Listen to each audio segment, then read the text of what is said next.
July 2026 నుంచి 17 August 2026 వరకు 12 సంవత్సరాలకి ఒక్కసారి వచ్చే ఒక అతీంద్రియమైన అద్భుతమైన గ్రహ స్థితి ఏర్పడుతోంది. రాజులు అవ్వాలనుకునే ప్రతి ఒక్కరు, రూల్ చేయాలనుకునే ప్రతి ఒక్కరు, రాజకీయాల్లో రాణించాలనుకునే ప్రతి ఒక్కరు, ఆత్మ బలాన్ని పెంచుకోవాలనే ప్రతి ఒక్కరు, నెంబర్ 1 ప్లేస్లో కొనసాగాలనుకునే ప్రతి ఒక్కరు ఖచ్చితంగా ఈ పీరియడ్లో గురువుల్ని ఆశ్రయించాలి. 12 సంవత్సరాలకు ఒకసారి వస్తుంది, మళ్ళీ చెప్తున్నాను. ముఖ్యంగా రూలింగ్ చేస్తున్నటువంటి ప్రభుత్వం ఏదైతే ఉందో మీ క్యాబినెట్ని చేంజ్ చేసుకోవచ్చు.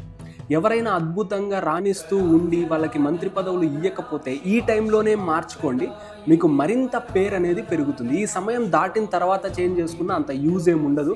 కాబట్టి ఈ సమయాన్ని అందరూ కూడా సద్వినియోగం చేసుకోండి. మీలో కూడా ఎవరైనా జాతక చక్రాన్ని పరిశీలించుకోవాలి అంటే ఇక్కడ స్క్రోల్ అవుతున్న నెంబర్కి కాల్ చేసి అపాయింట్మెంట్ తీసుకుని జాతక చక్రాన్ని పరిశీలించుకోండి.